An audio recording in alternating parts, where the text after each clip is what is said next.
Hello, this is BJ from Hearns Hobbies and welcome to another one of my unboxings. This time I'm going to be having a closer look at this.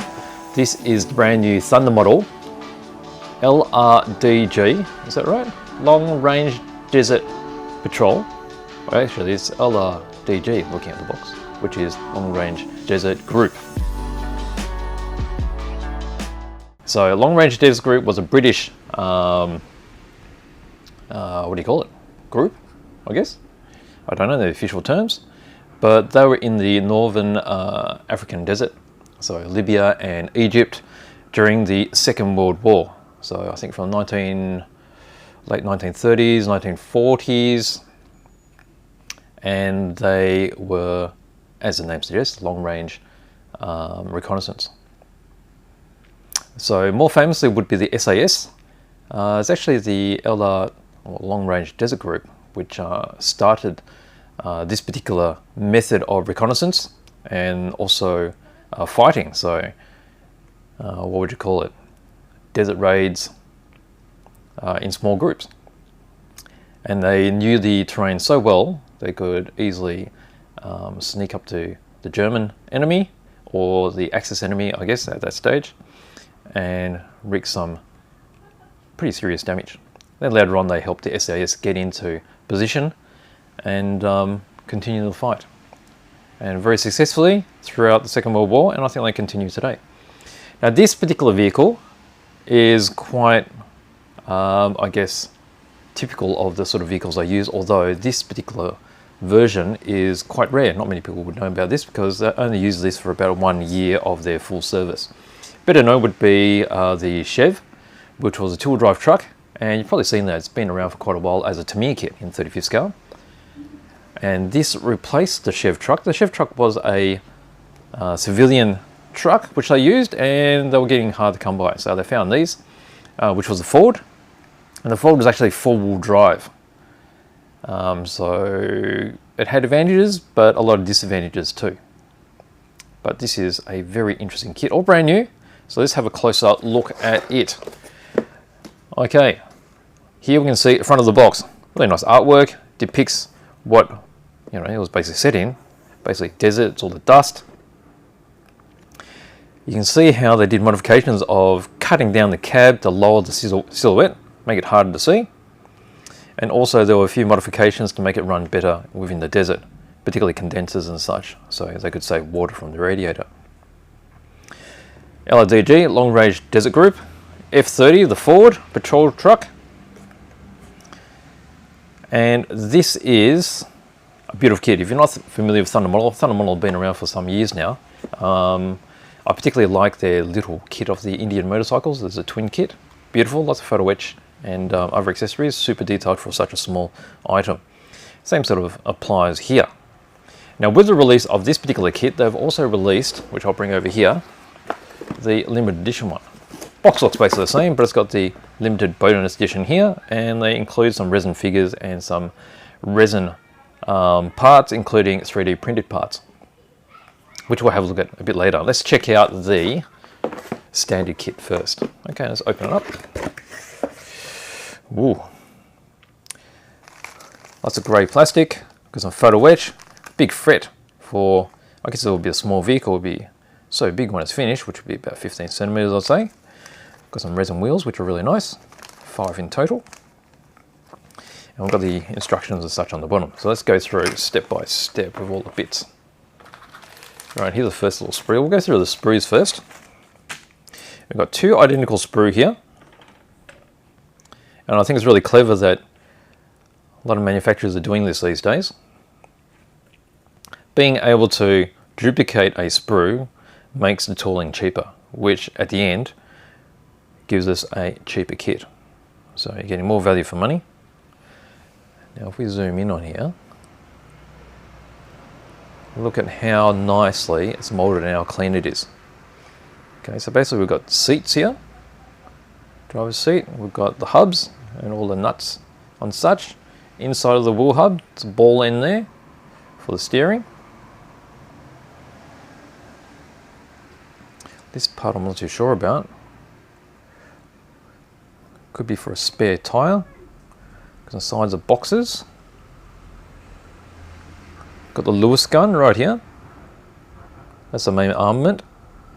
We've got part of a Thompson. Oh no, I shouldn't say part of a Thompson. It looks like a Thompson there, doesn't it? That's actually part of the Lewis gun. Engine components. How crisp everything is. No flash at all. Got the headlight cover. Various brackets. That'll be part of the transmission. That's the ball joint going to the steering hub. And they look like parts of the fuel tank. And they'll probably be more wheel hubs. Super crisp. On the other side, you can see the injection pin marks. So cleverly they're being put on the bottom. You can't avoid injector pin marks, but manufacturers, if they do some careful planning, they can put them in areas where it's not so noticeable. Sometimes if there's a lot of detail on both ends, then it is unavoidable, but things like here, so where it's obvious where there's large components, they can concentrate the injector pin marks around there. You can see on the smaller parts, they do them outside of the part here. Alright, so that's the opposite side. Alright, so there's two of these. They're C parts. Pop them over here. Next lot of plastic is a larger sprue. And here we've got transmission parts and a lot of suspension. And see how small all the components are? It is quite a fiddly kit. And I actually prefer them fiddly with a lot of parts like this. This is very much like a mini art type design. And the theory is basically the more parts you have, the crisper the detail is going to be. And that stems from the simple way that molds are produced. You know, generally they're two-part molds, one on top of the other, and because of that, it's very difficult to get sideways detail. And the only way to do that is if you've got multiple angled parts, is you split them, make them into smaller bits, and mold them. And this is a two-part mold. If it was a slide mold with parts coming in the sides, then you'd see that there would be extensions across here. But no, it's a traditional two-part mold. Keeps it tooling down, but a lot of parts, so it's going to keep all your detail up. Maybe not for all the builder types out there. If you're more prone to the paintwork, then you're not going to enjoy this kit, but I'm going to love this kit. You can see the chassis rails here. They're all individual on the other side. And again, just like the other sprue I showed before, you've got your injector pin marks where they have to be, then they're actually hidden. All right, let's get in tighter and have a look at how nice this is. All right, let's start from this corner up here. All right, so you've got some transmission cases. It is four-wheel drive, so you're going to have two diff cases. Okay, you've got this one here and the ones down here.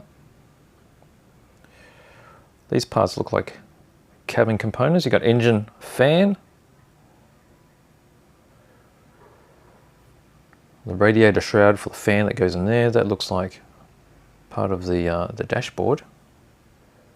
Oh, maybe not. Look at the reinforcing detail across here in the casting of the transmission. Got parts of this part of the tray, I guess. You can see the proud rivets. This will be the water condenser belts on the pulleys. Let's go across this way. A lot of mechanical parts. You got your drive shaft there, or your prop shaft. Lots of little bits. And I guess I'm very much a builder, so that's why I would enjoy stuff like this. Look at the leaf springs. See if I can get the shadows right, but you can see the individual leaves in there. Very nicely molded. Always impressed with Thunder Model. Haven't seen anything new from Thunder Model in a while, so this is quite exciting. And I guess British subject matter is a little bit thin these days. There's not a lot around.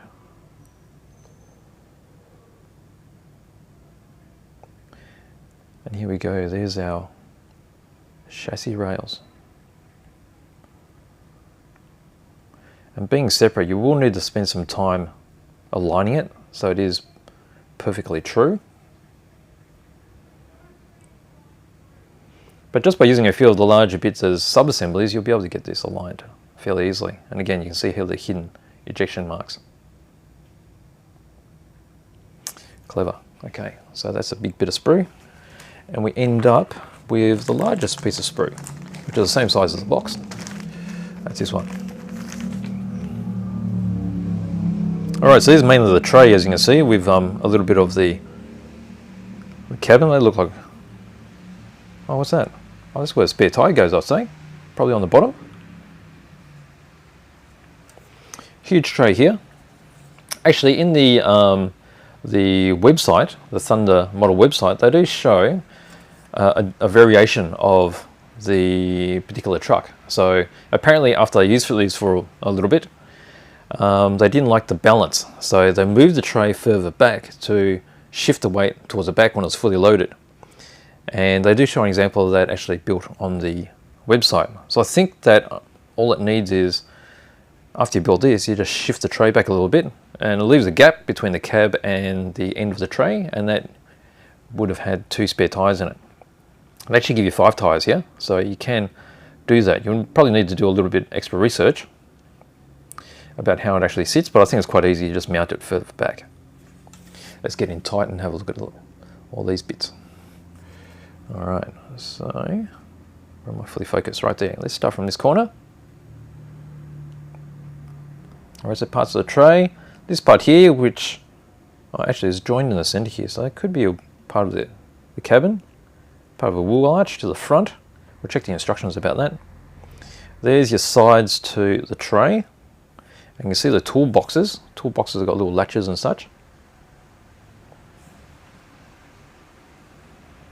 Look at how crisp everything is. Absolutely beautiful. More brackets.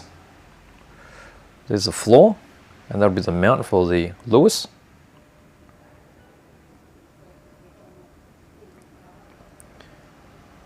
You've got your gear shift levers. Further part of the tray, probably the back of the tray. You've got the support here.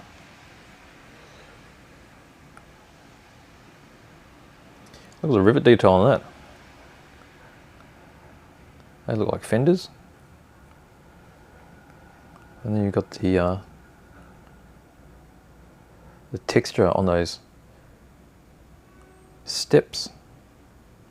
That'll be the firewall.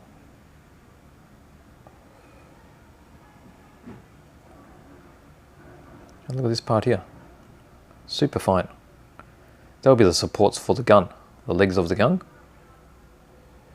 Got some vents. And then on the other side, again, really clean. And the ejector marks and such.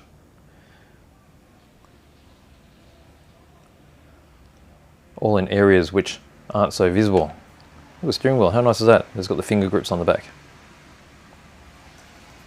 Okay, so that's the main sprue. So that's all the plastic. So not a lot of plastic, but as you can see, it's not a big vehicle either.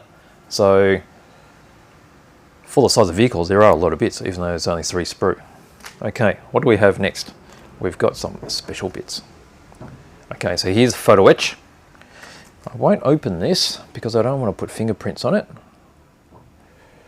And here we go, we've got the decals in there. There's actually markings for 4 vehicles. There's all Kiwi, because New Zealanders were part of the group as well. You've got a very fine fret here. So there's a bunch of straps. Some copper wire, 2 different types. There'll be plumbing within the engine, I would imagine. And then on the back, look at this size of fret. There are a lot of straps, and there's some chain. Detail for the transmission. You've got these grip plates here. These you probably need to curve, and they'll be mounted on the side of the tray. A lot more brackets. Brackets everywhere. So much. So for a kit of this type, it is really good value. I mean, check out the link that I'm going to have in the description, but these are not expensive kits at all, and they include all these bits. And these bits are not all I mean, there's going to be resin parts too in the standard kit. Okay, so here we've got resin cast wheels. This one I will open up. Let's get it nice and tight in here. Now resin is something that you normally pay extra for, like a lot extra for. But what have we got here? So there's different castings here. There's two different castings. One will probably be the spare. Now look at the diamond pattern on these. Now this is a really good example of why resin casting is so good. So you see here, there's the join line from where it's been poured. So if you're not familiar with resin casting, so imagine this is the top. This is where the resin would have been put into the mold. So just this point here. And this appears to be a one-piece mold, meaning that it's only got a split across here and might have another seam somewhere where it's not noticeable, because where you look, you can't really see any other lines here. But obviously it would have been, I can sort of see a line there. So it's probably been cut across here and here, so that after it's hardened up, it just gets pulled out and you can see how crisp it is. So across the top here, it just needs a little bit of sanding. And you can't see any air bubbles in here, because resin casting is not the easiest. Air bubbles are quite common on really poor castings, and this would, to me, look like it's been injected in by force and then probably vacuumed to remove all the bubbles. Super clean. You can also see the indentations here. You see the Goodyear mark? So they normally make these a bit prouder than they would scale, and that helps with dry brushing the detail. But after you dry brush it out, it's very hard to see all those shadows, so it does look quite realistic. So it doesn't look quite as, I guess, proud as it is here. Right, so you've got the Goodyear, and then you've got your, there'll be the spec markings there. Oh, look at that, beautiful. Okay, so it's all blanked off in here. There's a hub detail which is in the injection molded parts, and that'll glue in. And if you're not familiar with resin, you will need to use super glue or cyanoacrylate adhesive to glue these to the plastic. Normal solvent type cements won't work. All right, that's beautiful. So apart from that, there's this one. So this one has a slightly different look to it, which I think is really clever, because you see how much sharper these lines are, and this one's all bulged out. This definitely looks much more used than this one, and the diameter is slightly lower, almost like this one hasn't been pumped up so much. So this spare tyre resembles a brand new tyre, and this one is a used tyre. I like that. And then that's the difference in the internal detail too. Okay, so it's not mounted on the hub, but it does have the mounting screws for it onto its bracket. Super nice. Really impressed with that. So there's some resin cast wheels there. Pop those back in the bag, keep them safe. Let's move that bit of extra there. All right, seal it up so I don't lose any. All right, what have we got next? We've got some clear parts. Now I'm not going to open this either because I don't want to damage them. But these are the lenses for the lights. And they're injection molded, nice and clear. And then we have this little packet. I'm not going to open this one either, but you might just be able to see pre-cut acetate windscreens. So acetate is very, very thin, so much thinner than any injection molding. Very nice. I like it. You can just see the reflection there. And it's all kept in these little self-sealing bags to keep them safe. All right, from there we're going to move on to all of our paperwork. So quite a lot of paperwork. Really nice. All right, so let's start off with these ones. So they give you these color printouts of the different versions you can do. Even though they do look very similar here, they are different. Okay, there's 2 separate sheets, and each one has a different color scheme and markings. So you've got these, and then you've got these. I've got a chart here for AK color, but there's also the description, so you can use any paint you like, really.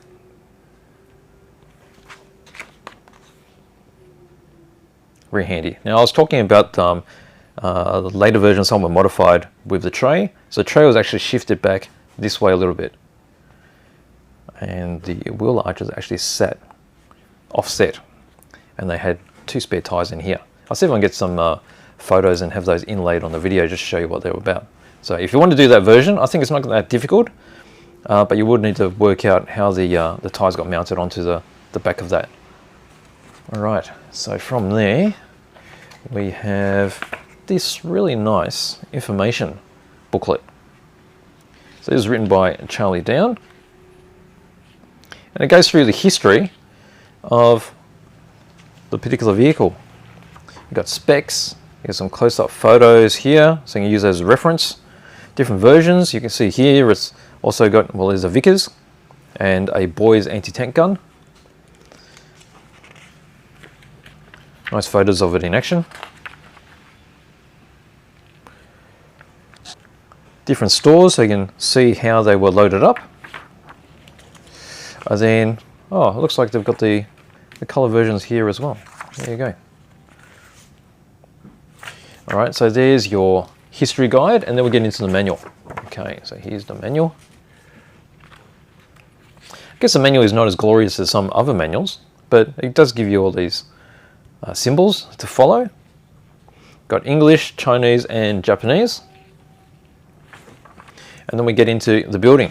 So part 1, we're building the engine, a lot of components for the engine itself. Get into the chassis. Let's move it this way, this will be easier to read. Okay, start with the transmission. You've got the chassis rail with all these parts. This is where you need to be careful to make sure it's all lined and really straight. And what you could do is probably get a larger area, like the base of, even though these are squared off, you probably use maybe the tray. Make that as a sub-assembly, see how it sits, and just straighten everything up. All right, we get into the radiator with the shroud, mount it up, engine into the chassis, go back this way. All the finer details with the transmission going into the rail. You've got the diff assembly, and then we have little brackets. There's a whole heap of photo etch as well. You've got all these parts. You'll see here the ball joint at this point. Now I would expect that to be able to move, but you can see the little locking point there. So I think it's clever that you do have the ball joint there, and you expect to be able to, you know, set your wheels to be either turned or such. But from what I can see, it's designed so that it can be just straight. If you need it perfectly straight, it's really easy to build. But if you do want to go further, then it wouldn't be too hard to make that turned. All right, oh, we're still going this direction. All right, so the other side of your wheel hub, so that's all your steering, it's the front end. Steering rod, your prop shaft, tow hook, got the fuel tanks, and then we've got body work. So here's the cab. So those curved sections before, they are part of the wheel arches. And you see how many multiple pieces these are, because I mean it's quite faceted. And yes, you do need to be really careful when you're putting it together to make sure it's all straight. But this ensures that you've got so much detail on every side. Here we go, continued on with interior. So you've got the seats going into the cabin there. Okay, decals and photo etch instructions. So photo etch is the PE bits. Got the tanks, cab going on top of the engine. I'll flip this around. You got the vents, front bumper, further parts in the engine bay. You've got the, what's that? Is it the grille?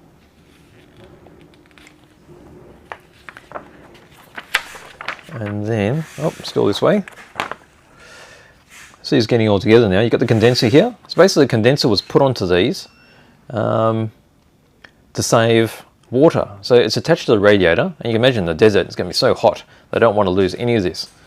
And you want the engine to stay cool. So as it comes back as steam, it gets condensed in here and then reused. Then we start making the tray. Tray as well, you'll need to be very careful to make sure you build that all straight. Mounting of the Lewis gun, then the mounting of the tray. And this is the point where I think if you wanted to make that other version that I spoke about, it should be quite easy just to glue this further back a bit. All right, more photo etch parts here. Spare tire is mounted on the back here. Got, I think there's like rifle mounts. Okay, so the butt of the rifle drops in and clips into here. Got some photo etch struts. And then you've got the, what do they call them? Sand channels. Okay, so you can see how they need to be bent. And then they're mounted on the side, I think. But they don't show you mounting because I think you can just chuck them in the back. You will see some photos where I actually mounted on the side of the tray. And then you have a legend of the part, so you know exactly what you get. So again, the 3 different sprues, this one with 2 lots of. Big photo etch, small photo etch, and that's it for your standard kit. How good is it? I'm really impressed with this particular kit, but before I finish off, I'm going to show you what you get with the bonus edition. Now, I'm not too sure how long the bonus edition is going to be available for, but it does say limited. So if you think about different brands, the limited generally means first production. So you saw how good the original kit was. Well, this one gives you some extra bits. Okay, so figures, 3D printed parts. The resin wheels are the same. Some more bits here, and some more 3D printed parts there. And the rest is, I think, identical. So let's have a closer look at these extra bits that you get. Now I'm not going to take these out of the bags because they're quite fragile, but we will try to have a good look at them. All right, so we've got some vents here. So I showed you those vents that were injection molded. These ones have quite a bit more detail and they're much finer in the walls. And you see how 3D printing, they've got the support material. So you just need to cut off all those supports, which is like sprue. Sand them down smooth, and then you treat these like any regular resin. So you will need super glue to glue these again, or cyanoacrylate. Okay, so they're your vents. Here we've got the figures, resin cast figures. So 2 figures to mount up in the cabin. So you got one here, you see he's wearing the big goggles and a peak cap. And the other guy, where's his head? I always like looking at the heads because that dictates how realistic the whole look is going to be. Well, he's got that angry look on his face. Really nice. And he's wearing, what do you call those? One of those collapsible folding hats. So you got one guy with full trousers and the other one wearing shorts. And shorts definitely gives you an idea of how hot it is. But look at how natural looking those folds are. Adds so much more character to your model. And then finally we have this one, which includes,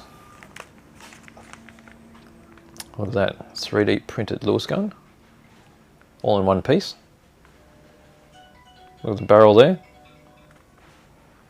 And then we've also got, there's a rifle and a Thompson. And some other little niggly bits too, which I can't work out. I think I have to go through the manual and have a close look, but beautiful bits and pieces. Well worth the extra. And it's not that much extra either, cost-wise. So check out the link, see what it's all about. If you really love it, definitely get one of the limited edition ones. even if you don't use these bits, they'll be useful for any of your other projects. So really nice. So there we go. So that is my open boxing of the Thunder model F30 long range desert group or desert patrol truck. What do they call it there? Patrol truck. So this is the standard version, and there's also the limited edition version. So thank you for watching, and if you like any more content like this, please let me know in the comments and give me a like if you could. That'd be fantastic. So thank you for joining me.